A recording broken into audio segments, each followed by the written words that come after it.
bomo wetara update ije kpere eke hit Okija aka Pontius Pilate ka nna akwa ihe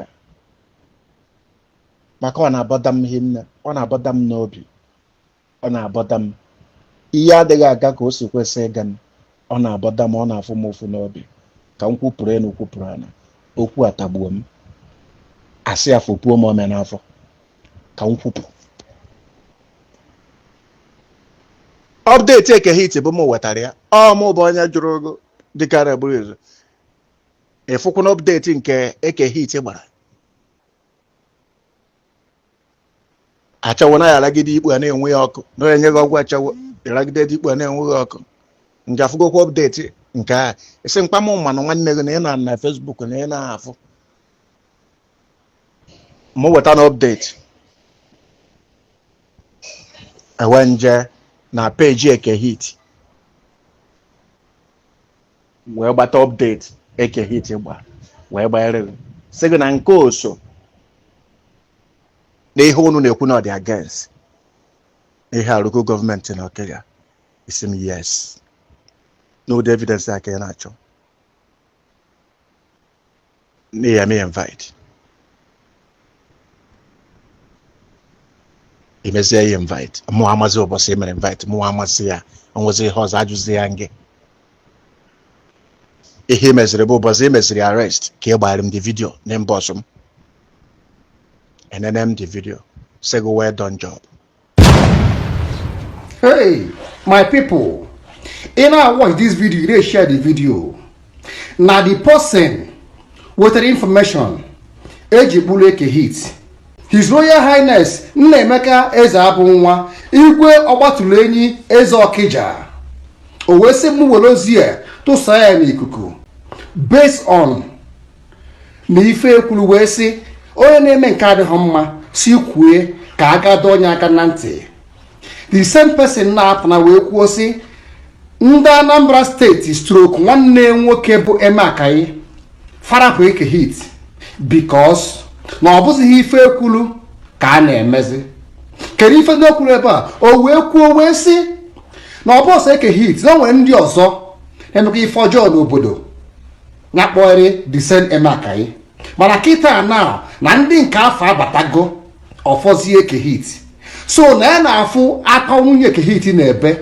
o wee na-ewute n'obi na wee sizie si hapụrụ eke hit ka ọ batazie gezie the video share the video ka ịfụ na gọọmenti abụrụ nwanne mmadụ ọ bụghị iku enwe mmiri bụ isi na ọzọ natazi iko. That's why o ji wee dị mma let them do their own work because gịnị na isifa ha nwudo onye tomorrow they will use it against you. Genya Okija apụtakwuna m ọzọ donu unu mana ama atụ asị bụ ihe mma amụtaghị n'ụwa m na mma amụtazini ya nke ikpeazụ a ka ihe nji wepụta ọzọ kwuo na ama atụ asị na ana m ekwu ya ka o siri dị n'ịrụ ụwa nke nna ya amaghị m maka ụwa ọzọ mma abịa. Nna anyị dịka a na-agburu ezu ihe nji ya ọgha ayụyo ya nke hapụrụ anyị eke hit bụ na ọmụ kwesịrị ihe ọgha ayụyo eke hit ịṅa ntị. Kedu reason ị nọrọ na social media Facebook ị na-eme operate ebe a Facebook go ka dị dormant till now. Mgbe e mere announcement n'ihe arụkụ gọọmenti ma announcement na Okija, if you see something say something. Ọ nwụkwuru mgbe unu kwere mkpa hụ ya na-enye 5 million during that time. Onye nyere na update Okija na-aṅa ntị ihe arụkụ gọọmenti na-aṅa ntị na ana m ekwu ya ka o siri dị a na-ama akụ ya mmiri ọkụkọ tụhụ ọnụ nwere ya. Onye kwuru eziokwu n'ụwa ya nwụ anwụ dịka nsị gwa ụnụ bụ ndị Okija ịtụ asị ịka ya nwụ anwụ. Ụmụnne m ndị Okija na ndị ihe arụkụ gọọmenti unu na-eche gịnị ikwuzi n'eziokwu ahụ ma si gbuzie ụnọ ma ụnọ nwụọ ji eketa oke n'obi Chukwu ebe ndụ dị. one thing must kill a man. Eziokwu bụ ego n'udo dị. Afụkwa na eziokwu si na asịsị na eziokwu ịghata afụfụ ya nwoke nche mmadụ na ọdịmma na akwụmambe. Then echigata mazụ n'okwu m na akọnuche a na-efu n'ego. Nna anyị ukwu dịka a na-agburu izu. Ọmụ igwe ọgbatụrụ onye a na-ekwu okwu a wetara update onye nke ejidere na pipeline ji egbe ụmụazị court kọmanda gị jidere weta update nke eji bụrụ ndị nke ebido n'ụmụ ohi igwe ebe na aja ha gaa na sam moto na car wash mama ntụa intel isi ndị dị otu a ma kwụrụ ụgwọ intel gọọmenti ọ na-anya ama ego ya ọ na-anyaba m 1 naira na ihe niile ahụ na-eme na ọka baa ihe arụkụ gọọmenti dị mma ka na Okija jụọ oyi and ma na ana m atụfu ego you know that.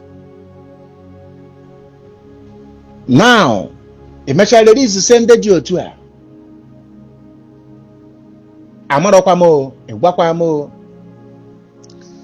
the same eke hit bụ m wetara update iji kpụrụ eke hit Okija aka Pontius Pilate ka m na-akwọ ihe a maka ọ na-abọda m ihe nne ọ na-abọda m n'obi ọ na-abọda m ihe adịghị aga ka o si kwesị ịga m ọ na-abọda m ọ na-afụ m ụfụ n'obi ka m kwupụrụ enu kwupụrụ ana okwu atagbuo m asị afọpuo m ome n'afọ ka m kwupụ update eke hit bụ m wetara ya ọ mụ bụ onye jụrụ ogo dịkarị bụrụ izu ịfụkwa na update nke eke hit gbara achawo na ya ragide ikpu a na-enwe ya ọkụ na onye gị ọgwụ achawo ịragide ikpu a na-enweghị ọkụ nje afụgokwa update nke a isi mkpam mmanụ nwanne gị na ị na Facebook na ị na-afụ mụ weta na update ewe nje na peji eke hit wee gbata update eke hit gba wee gbanyere sị gị na nke oso na ihe unu na-ekwu na ọ dị against ihe arụkụ gọọmenti na Okija isi m yes n'ụdị evidence aka ị na-achọ n'ihe eme invite imezie ya invite mụ amazi ụbọchị emere invite mụ amasị ya onwezi ihe ọzọ ajụzi ya ngị ihe meziri bụ ụbọchị emeziri arrest ka ị gbara m the video na inbox m enene m the video say go well done job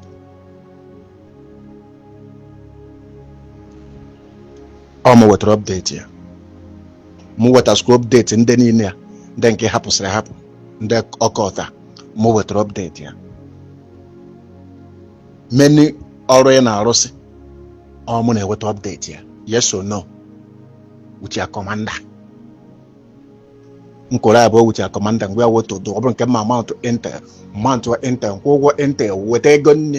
intel mma amount a na-eri nne na-aṅụ nkwụ na bịa para ọ bụrụ ya atrak by intel a na-atrak ya na-aṅụ nkwụ na-eri nne by bịa para na watch movement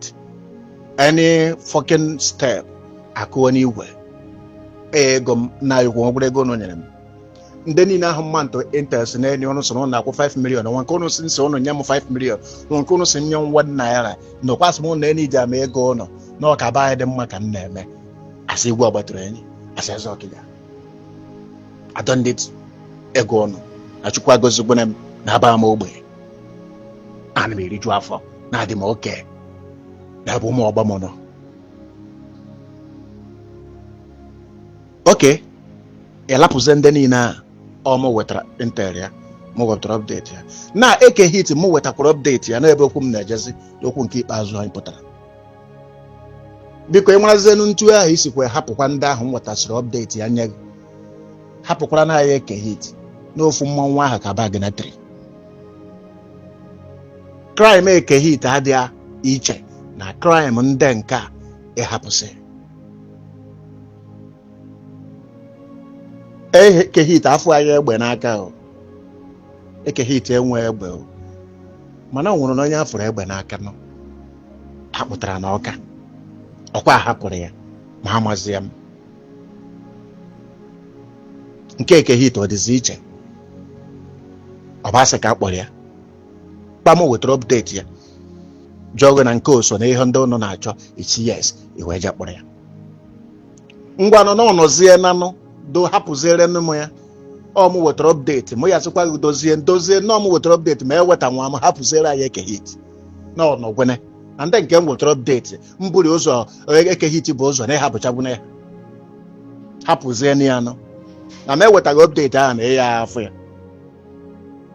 efugode ya afọ na ya confirm ya n'ọnụ osim n'aka bịasị ka isi confirm ya izere maka ana m agba fake ya na agba original do mezieri ya ebere hapụzie Ekehit nwanne m gbaghara m na ọmụ bụrụ update ọmụ wetara update gụnye dịka a na-agbara isu now o rerizie na ndị niile m wetara update ọsọ gị ofere ebe ahụ ọ dị ya mma Chukwu ya ajụ m nwaanyị ha ka m ji sị ka m kwupụrụ enu kwupụrụ ana ka Chukwu ghara kpọọ m ọkụ do hapụrụ anyị Ekehit nna ya okwu dịka a na-akpọrọ izu biko ama atụ asị ama ezobe arụ ọkwa m kwuru na ọmụ wetara update ọba mmadụ niile ya ekwunwe ya n'ụwa ọba mmadụ niile ya ekwunwe ya na Okija ihe ha mere mụ na-ekwu nke ahụ m mere nke m emeghe ada m ekwu ya kpatara sịgị na a bụ m bụ m sịgị na b m bụ b m bụ b m jee nga ọbụla ị chọrọ gbagacha ya ọ bụrụ eziokwu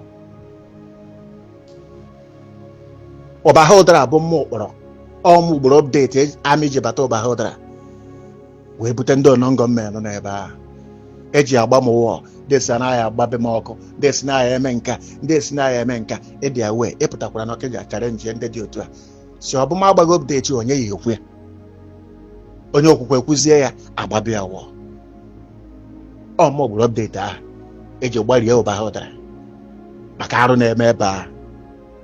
so ihe mbụ bụ update master ya na-eweta bụ authentic and legit update